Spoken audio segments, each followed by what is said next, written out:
Hello friends, कैसे हैं आप। हम कौटिल्य से रिलेटेड क्वेश्चन आंसर डिस्कस कर रहे हैं। तो ये जो क्वेश्चन है ये आपका रिलेट करता है सप्त प्रकृति से। मतलब कि स्टेट के कुछ 7 प्रकृति है। प्रकृति मतलब नेचर, ठीक है। तो आपको क्रिटिकली एग्जामिन करना है वो क्या सप्त प्रकृति है जो कि कौटिल्य ने मेंशन किया है अर्थशास्त्र में। उसी के बारे में ये क्वेश्चन है। तो देखिए, जो कौटिल्य थे वो बहुत बड़े हमारे एंशिएंट पॉलिटिकल थॉट के थिंकर थे। तो उन्होंने बात की अर्थशास्त्र में सप्तांग या सप्त प्रकृति मतलब 7 एलिमेंट्स का उन्होंने जिक्र किया है, ठीक है। तो आपको बताना है पहले तो ये क्या क्या हैं, ठीक है, और उनका डिस्क्राइब करना पड़ेगा कि क्या क्या कौटिल्य ने मेंशन किया है, ठीक है। तो इन्होंने कहा है कि ये जो 7 एलिमेंट्स है ये सब मिला के स्टेट को एज एन ऑर्गेनिज्म, मतलब कि स्टेट अगर एक ऑर्गेनिज्म है तो कोई एक चीज़ हाथ है उसका, कोई पैर है, कोई उसके बॉडी का अलग अलग पार्ट्स हैं, लेकिन दोनों सब मिलाकर ही वो एक ऑर्गेनिज्म की तरह काम करता है। या फिर दूसरे तरह से आप कहो तो एक चैरियट की तरह है जिसके अलग अलग पार्ट्स हैं, 7 पार्ट्स हैं जो कि सही तरीके से फिट होने चाहिए, तभी स्टेट अच्छे से चल सकता है, ठीक है। तो इस तरह से उन्होंने कौटिल्य ने मेंशन किया है अबाउट सप्त प्रकृति। ये उनके अनुसार सबसे इम्पॉर्टेंट है और हर जो रूलर है, हर किंग को इसका ध्यान देना चाहिए। नहीं तो जो ये एलिमेंट्स हैं इनके बिना जो स्टेट है वो अच्छे से काम नहीं करेगा। जो रेगुलेशन और गाइड्स हैं वो सही तरीके से लागू नहीं होंगे। तो इन सारे एलिमेंट्स में सही हार्मनी की ज़रूरत है कौटिल्य के अनुसार। तो ये 7 एलिमेंट क्या है। पहला है किंग। किंग तो मतलब पहला तो स्वामी है आपका।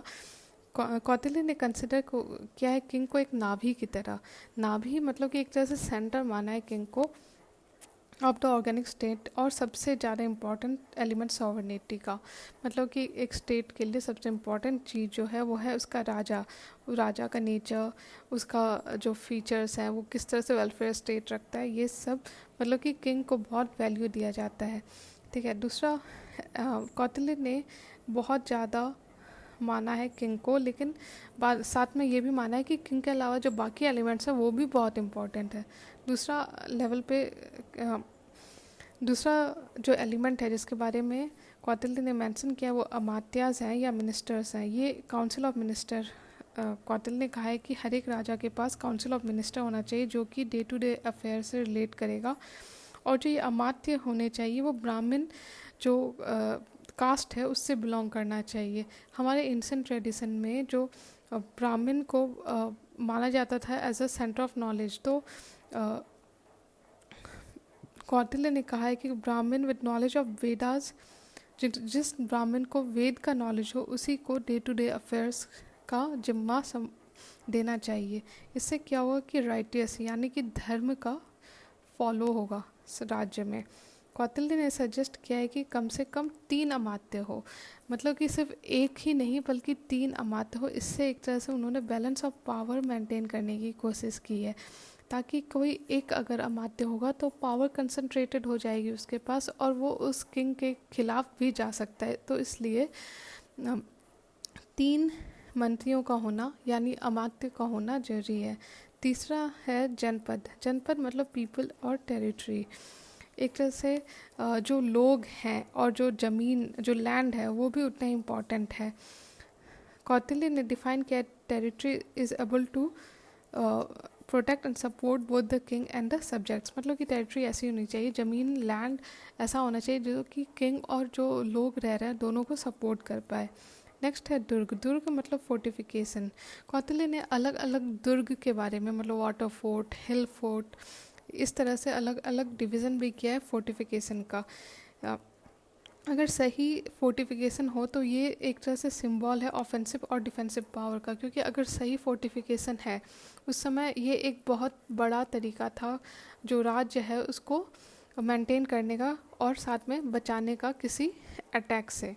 तो इसलिए कौटिल्य ने इसको भी बहुत ज़्यादा इम्पॉर्टेंट माना है फॉर सिक्योरिटी एंड डिफेंस, ठीक है। नेक्स्ट है आपका कोसा। कोसा यानी ट्रेजरी। तो अगर पैसा नहीं होगा राजा के पास तो वो राज्य चलाएगा कैसे। तो इसलिए कोसा भी सफिशिएंट होना चाहिए ताकि वेलफेयर फंक्शन हो सके, जो राजा है वो अपने राज्य के लोगों का देखभाल कर सके, और साथ में अगर कोई इमरजेंसी या नेचुरल कैलेमिटी आ गई उसके भी अगेंस्ट राजा के पास फंड हो ताकि वो ऐसे कैलेमिटी से डील कर सके। नेक्स्ट आपका बाला सेना या आर्मी। कौटिल्य ने सजेस्ट किया है कि हेरिडिटरी आर्मी होनी चाहिए, जो क्षेत्रीय वर्ण है मतलब जो कास्ट है उस उनके लोगों का, एंड सेकंड वर्ण इन द हायरार्की।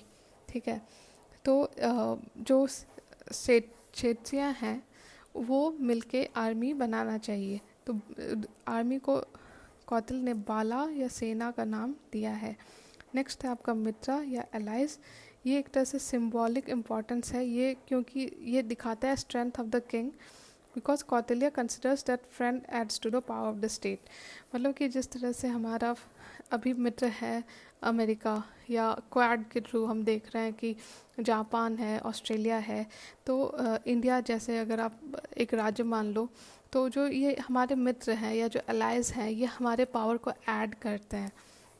तो उसी तरह उस समय के लिए कौटिल्य ने कहा था कि मित्र और अलाय इम्पॉर्टेंट है एक राजा के लिए भी।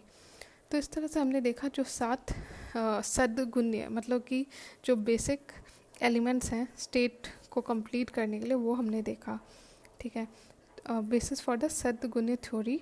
ठीक है, कौटिल्य ने दिखाया है कि is able to depict the various facet of the state for his conception. मित्र, कोसा और बाला को inclusion of Mitra, Kosa and Bala as separate element of state was of utmost importance in an age when the theory of separation of power was not predominant. ठीक है, जब कौटिल्य ने ये किताब लिखी थी तब उस समय इतना ज़्यादा सेपरेशन ऑफ पावर के बारे में बात नहीं हुई थी, लेकिन कौटिल्य इतने विद्वान थे, इतने बड़े विद्वान थे कि वो समझ गए थे कि अगर राज्य को अच्छे से चलाना है तो इसकी ज़रूरत है। ठीक है, तो इसलिए तो कौटिल्य को माना है। अलग अलग थिंकर्स ने भी कौटिल्य को यहाँ तक मैचियावेली से भी कंपेयर किया गया है। ठीक है, तो अगर हम कॉन्सेप्शन ऑफ स्टेट देखें विज़ मॉडर्न कॉन्सेप्शन ऑफ स्टेट, तो देखेंगे कि जो अर्थशास्त्र का जो 7 प्रकृति है वो एक तरह से रिलेट कर सकता है जो सॉवर्निटी के एलिमेंट्स हम लोग बोलते हैं ना, पॉलिटिकल थ्योरी में सॉवर्निटी ऑफ स्टेट के बारे में बात होती है, तो उससे रिलेट कर सकते हैं। लेकिन वो अभी जो मतलब कि जो सॉवर्निटी जो स्टेट का जो एलिमेंट्स के बारे में बात होती है, तो सिर्फ 4 एलिमेंट्स के बारे में बात होती है, सॉवर्निटी, टेरिटरी, गवर्नमेंट और पॉपुलेशन, ये है। लेकिन जो कौटिल्य ने अर्थशास्त्र में एक स्टेट का 7 एलिमेंट्स बताया था, लेकिन जो मॉडर्न कंसेप्शन है स्टेट का उसके अनुसार 4 एलिमेंट है। ठीक है, तो इस तरह से एक डिफरेंस हुआ। दूसरा कि modern discourse on peace and security is premised upon the believe that high degree security is the precondition for peace. ठीक है, लेकिन जब कौटिल्य ने बात किया है उनके अनुसार Kautilya's discourse raised upon the Indian belief that peace is both means and an end and does not overstate the importance of military hardware for state. मतलब कि जो अभी का सिस्टम है, अभी का जो स्टेट है उसमें ज़्यादा इम्पोर्टेंस दिया जाता है मिलिट्री हार्डवेयर को कंपेयर टू कौटिल्य।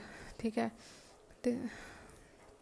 कौटिल्य का सप्तांग थ्योरी जो है वो इक्वल इम्फेसिस करता है 7 एलिमेंट में, और एक तरह से सारे एलिमेंट्स को एक दूसरे से इंटरडिपेंडेंट दिखाया है। This is evident when he compares the 7 elements with different limbs, जैसे ऑर्गन, जैसे बॉडी का ऑर्गन होना, वैसे ही वो 7 एलिमेंट्स को एक अलग अलग ऑर्गन माना है कौटिल्य ने और उनका इम्पोर्टेंस दिखाया है। तो इस तरह से हमने देख लिया सप्तांग थ्योरी। तो अगर आपको वीडियो अच्छा लग रहा है तो प्लीज़ लाइक कीजिए और साथ में सब्सक्राइब कर लीजिए ताकि आपको पता चलते रहे जब भी मैं और नए और ज़्यादा क्वेश्चन अपलोड करूं आंसर्स के साथ। ठीक है, थैंक यू सो मच।